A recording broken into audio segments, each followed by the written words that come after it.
Good morning, students. Yesterday I was sent one video for active and passive voice. So just now I am explaining you active and passive voice. यहाँ पे पहले मैंने बताया गया है कि voice किस पे डिपेंड होता है, मोस्ट ऑफ वर्ब पे। किस पे डिपेंड होता है? वर्ब। तो वर्ब जो मेन उसमें कैरेक्टर वर्ब का होता है, फिर उसको अलग अलग दो डिफरेंट टाइप्स ऑफ वॉइस में एक्सप्लेन करना है कि होता है एक्टिव एंड दूसरा होता है पैसिव। मोस्ट ऑफ दोनों सेंटेंस का मतलब एक ही होता है। यहाँ पे मैं एग्जांपल बता रही हूँ। मोहन राइट्स अ लेटर, मतलब मोहन एक लेटर लिख रहा है। एंड पैसिव वॉइस में वही सेंटेंस को हम पैसिव में ट्रांसलेट करेंगे तो letter is writes by Mohan, मतलब लेटर मोहन द्वारा लिखा जा रहा है। मतलब चीज़ तो वही है पर डिफरेंट है कि एक्टिव को हमको किस में चेंज करना है, पैसिव वॉइस में। तो यहाँ पे मेन चीज़ क्या है? वर्ब। जैसे एक्टिव वॉइस में ऑलवेज आपको वो रिमाइंडर मतलब ध्यान रखना है कि वर्ब्स फर्स्ट फॉर्म में ही होता है। एंड पैसिव वॉइस में ऑलवेज वर्ब का फॉर्म थर्ड फॉर्म होता है। मतलब थर्ड फॉर्म मतलब जैसे पास्ट पार्टिसिपल, वही दिमाग में वो फिट ही रखना है कि वर्ब की वर्ब का थ्री फॉर्म ही याद रखना है कि वही आएगा कंपलसरी ही पैसिव वॉइस में। तो आपको वो समझ में आ जाना चाहिए कि वर्ब का फॉर्म थ्री है तो मतलब ये पैसिव वॉइस का ही सेंटेंस है। ओके, तो यहाँ पे जैसे मोहन राइट्स अ लेटर, तो उसको हमको यहाँ पे मेन वो एक्टिव और पैसिव वॉइस में यहाँ पे आपको एक्सप्लेन किया है कि मोहन क्या है? सब्जेक्ट है। उसको किस तरफ ले जाना है? ऑब्जेक्ट में। जैसे यहाँ पे ऑब्जेक्ट कौन सा है? A letter. तो अ लेटर ऑब्जेक्ट को हमको बनाना है सब्जेक्ट में। तो यहाँ पे एक्टिव वॉइस में जैसे मोहन राइट्स अ लेटर, तो मोहन कहाँ पे जाएगा? ऑब्जेक्ट में। और जो ऑब्जेक्ट है अ लेटर कहाँ पे आ जाएगा? सब्जेक्ट में। ओके, और राइट्स इज़ द वर्ब। तो यहाँ पे एक आपको याद रखना है कि वर्ब का यहाँ पे थर्ड फॉर्म आएगा। तो थर्ड फॉर्म राइट का क्या होगा? Right, return. तो यहाँ पर रिटर्न आएगा वर्ब की जगह पे, राइट्स की जगह पे। और ऑलवेज यहाँ पे एक हेल्पिंग वर्ब आएगा ही आएगा, वो आपको रिमाइंडर मतलब ध्यान रखना ही है। तो इज़ रिटर्न, और एक नई चीज़ यहाँ पे ऐड होती है बाय। ओके, तो मतलब बाय होता है तो ही मतलब वो एक प्रपोजिशन है। ओके, वो कंपलसरी पैसिव वॉइस में आता है। अगर बाय है तो आपको समझ में आ जाना चाहिए कि ये पैसिव वॉइस का ही सेंटेंस है। तो बाय मोहन, तो मोहन को आपको जो सब्जेक्ट है उसको ऑब्जेक्ट में लेना है, और ऑब्जेक्ट है वो ऑलवेज पहले सब्जेक्ट में ही आएगा। तो वो एक्टिव वॉइस का हम पैसिव वॉइस में ट्रांसलेट करेंगे तो ऑलवेज वो सेंटेंस जो चेंज होगा तो उसमें मेन आपको याद रखना है जो ऑब्जेक्ट है अ लेटर उसको सब्जेक्ट में लेना है, मतलब पहले लेना है, और जो सब्जेक्ट है मोहन वो लास्ट में आएगा। ओके, तो फिर इस तरह से आपका सेंटेंस बनेगा। पहले ऑब्जेक्ट को यहाँ पे सब्जेक्ट में ले लो, फिर मेन आपका वर्ब फॉर्म चेंज कर लो, फिर एक हेल्पिंग वर्ब आएगा। तो वो आपको याद रखना है। यहाँ पे राइट्स मतलब ये सिंपल प्रेजेंट टेंस है, तो ऑलवेज प्रेजेंट टेंस में इज़, एम और आर मतलब वो ध्यान में रख के ही आपको रखना है कि वो उस तीनों में से ही एक आएगा। राइट से मतलब वो सिंपल प्रेजेंट टेंस है, तो प्रेजेंट टेंस में इज़ आपका हमारा हेल्पिंग वर्ब आएगा, और उसका थर्ड फॉर्म वर्ब का आएगा return. Okay, and by Mohan. यहाँ पे बताया गया है active voice and passive voice, इसलिए मैंने यहाँ पे आपको एक्सप्लेन किया है। सब्जेक्ट को ऑब्जेक्ट में लेना है और ऑब्जेक्ट को सब्जेक्ट में। मैंने ऐसे यहाँ समझ, ऑब्जेक्ट से पहले हमेशा बाय का प्रयोग करना ही है, मैंने यहाँ पे लिख के दिया है। और टेंस के अनुसार हेल्पिंग वर्ब का यूज़ करना है। ओके, जैसे टेंस होते हैं, जैसे पास्ट टेंस होते हैं तो वॉज और वेर आएगा। फ्यूचर टेंस होता है तो आपको शैल, विल, शुड, कुड मतलब जो भी होता है वो फ्यूचर टेंस के हिसाब से आपको वर्ब को चेंज करना है, पास्ट टेंस के ऊपर से और प्रेजेंट टेंस के ऊपर से, वो आपको ध्यान रखना है। तो मैंने यहाँ पे जो सारा लिखा हुआ है मैं बाद में इसके फ़ोटो भेज दूँगी। तो ये आपको जो मेन पॉइंट्स है वो आपको एक्टिव पैसिव वॉइस सीखने में मतलब एकदम ईजीली रहेगा और आपको समझ में भी आ जाएगा। और मैंने अच्छी तरह से यहाँ पे एक्सप्लेन किया है नोट में, तो आपको इतना इजीली समझ में आ जाएगा। तो आप इजीली बना सकते हो। और मेन चीज़ यहाँ पे एक्टिव वॉइस में अगर आई है तो पैसिव वॉइस में आई का मी, यू का यू, शी का हर, दे का देम, वी का अस, ही का हिम, इट का इट और हु का हुम। ये भी आपको याद रखना है कि ये चीज़ आपको एक्टिव वॉइस हो गया तो उसको पैसिव वॉइस में चेंज करने में आएगा।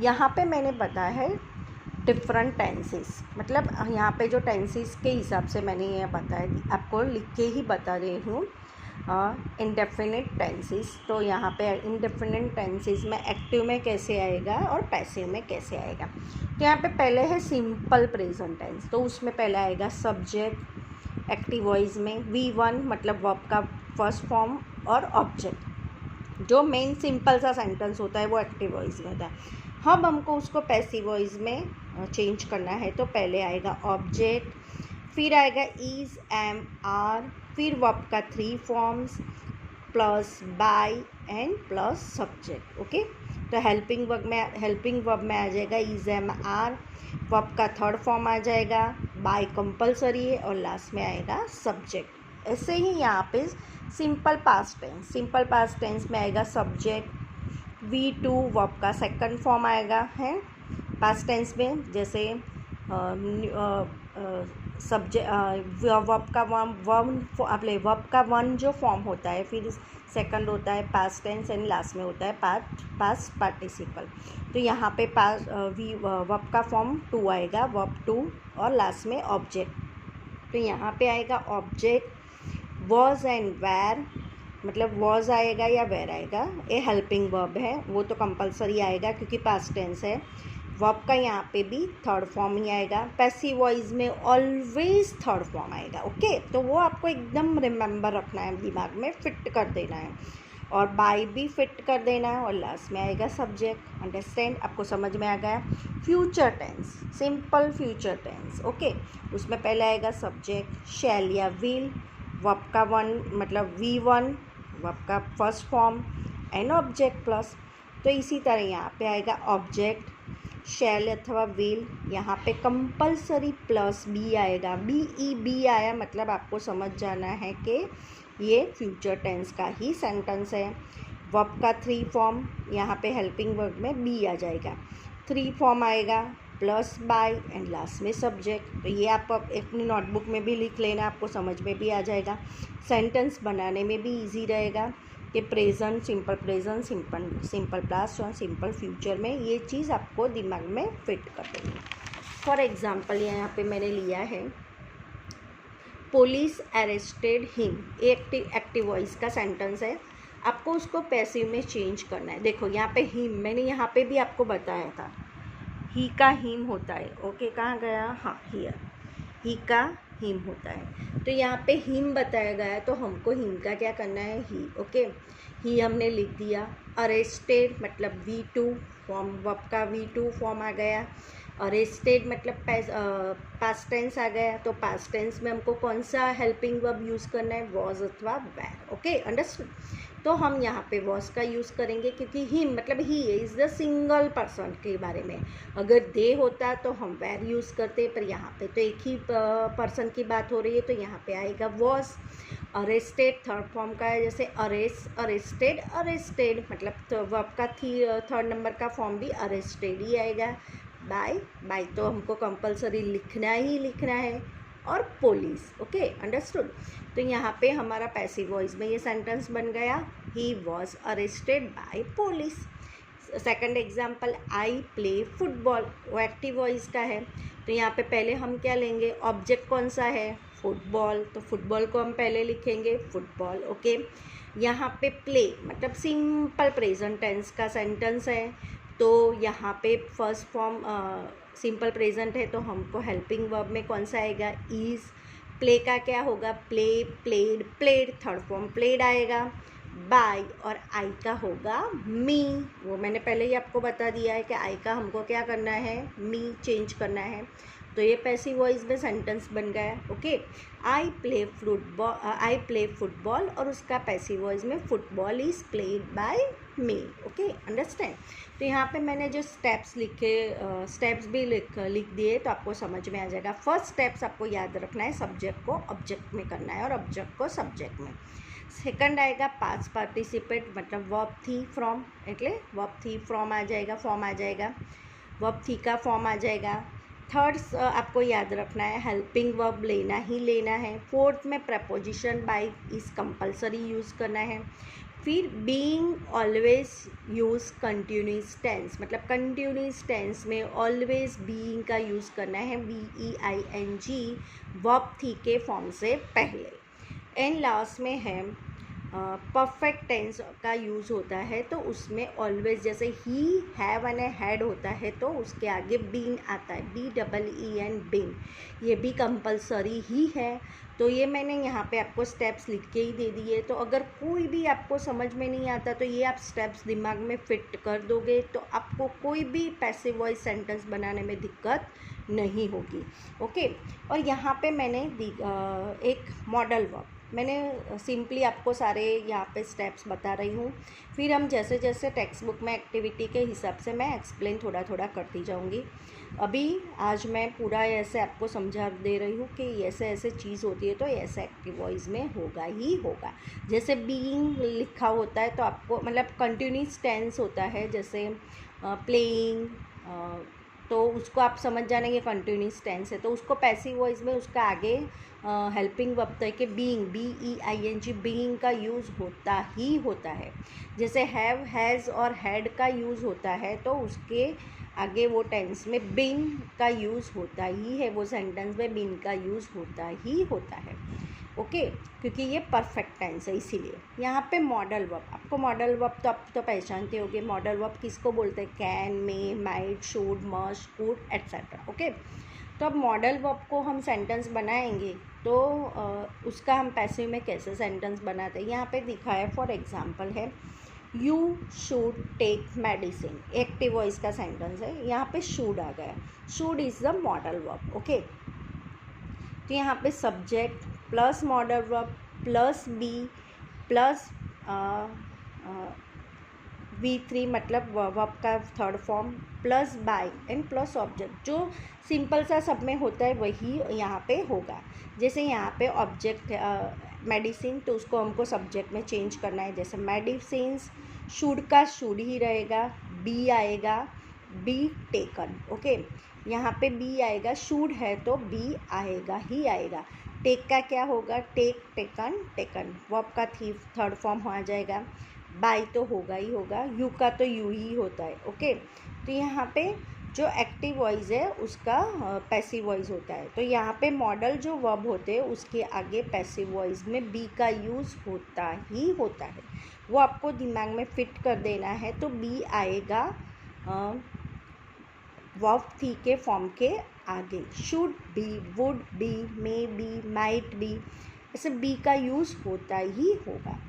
यहाँ पे और एक एग्जांपल है, you should speak English, active voice का सेंटेंस है। इंग्लिश का यहाँ पे पहले ऑब्जेक्ट है तो उसका सब्जेक्ट हम कर देंगे इंग्लिश।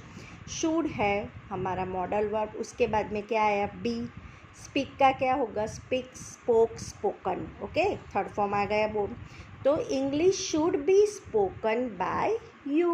ओके, तो आपको ये मॉडल वर्ब जब भी यूज़ होता है तो आपको इसके पीछे ही, मतलब जो मेन वर्ब थी का फॉर्म होता है उसके आगे बी का यूज़ होता ही होता है। यहाँ पे अनदर एग्जांपल है, we must respect the elders. Okay, तो यहाँ पे the elder is the object है तो यहाँ को वो सब्जेक्ट बन जाएगा। मस्ट आ गया तो मस्ट के आगे, मस्ट के बाद क्या आएगा? Be, must be respected by us, है ना। वी का क्या हो गया? Us. The children could use the place always. Okay, ये एक्टिव वॉइस का सेंटेंस है, सॉरी। तो यहाँ पे द प्लेस, कुड तो आएगा, ऑलवेज बी आएगा, यहाँ पे ऑलवेज आगे आता है, could always be used, use का क्या होगा? यूज्ड, थर्ड फॉर्म होगा यूज का, यूज्ड बाय चिल्ड्रन। ये पैसिव वॉइस में हमारा सेंटेंस बन गया। इस तरह मैंने ये एक्सप्लेन आपको कर दिया, आपको इजीली समझ में आ जाएगा। मैंने ट्रिक्स भी आपको समझा दिए, आप अच्छे से ये करेंगे और माइंड में ये सारी चीज़ें फिट कर देंगे तो आपको एक्टिव वॉइस से पैसिव वॉइस या पैसिव वॉइस का सेंटेंस एक्टिव वॉइस बनाने में कोई भी दिक्कत नहीं होगी और आपको इजीली दिमाग में उतर जाएगा और समझ में आ जाएगा। मेन आपको याद रखना है कि सब्जेक्ट को ऑब्जेक्ट में लेना है, ऑब्जेक्ट को सब्जेक्ट में लेना है, वो एक ट्रिक आपको दिमाग में फिट कर देना है। पास्ट पार्टिसिपल मतलब ऑलवेज पैसिव वॉइस में वर्ब 3 फॉर्म आता ही आता है, वो आपको दिमाग में फिट कर देना है। एक हेल्पिंग वर्ब का भी यूज़ होता ही है तीनों सेंटेंस टेंस में, तो वो भी आपको दिमाग में। और preposition by compulsory passive voice में आता है, वो आपको याद रखना है। फिर कंटिन्यूस टेंस में बीइंग आता है, परफेक्ट टेंस में बीन आता है, मॉडल वर्ब में बी यूज़ होता है, वो भी आपको दिमाग में याद कर लेना है। तो यहाँ पे मैंने अच्छी तरह से आपको एक्टिव और पैसिव वॉइस एक्सप्लेन कर दिया है, आपको एकदम दिमाग में अच्छे से समझ में आ ही गया होगा। कोई भी कन्फ्यूज़न हो तो आप मुझसे बात कर सकते हो, अदरवाइज़ ये इतना इजीली मैंने ट्रिक से आपको एक्सप्लेन किया है तो आपको दिमाग में अच्छे से फिट हो ही गया होगा। Okay students, now today I will send the to pick the photo for ये नोटबुक के मेरे 2 पेजेस के फ़ोटो भी मैं आपको पिक भेजती हूँ। तो आप अपनी इंग्लिश की ग्रामर की नोटबुक में ये पॉइंट्स ये मैंने जो समझाया है वो लिख लेना और जब भी ये पढ़ोगे आपको दिमाग में अच्छी तरह से फिट हो जाएगा एक्टिव और पैसिव वॉइस का। और जैसे जैसे एक्सरसाइज मैं देती जाऊँगी वैसे थोड़ा आपको कैसे यूज़ करना है वो एक्सप्लेन करती जाऊँगी। Okay students, thank you.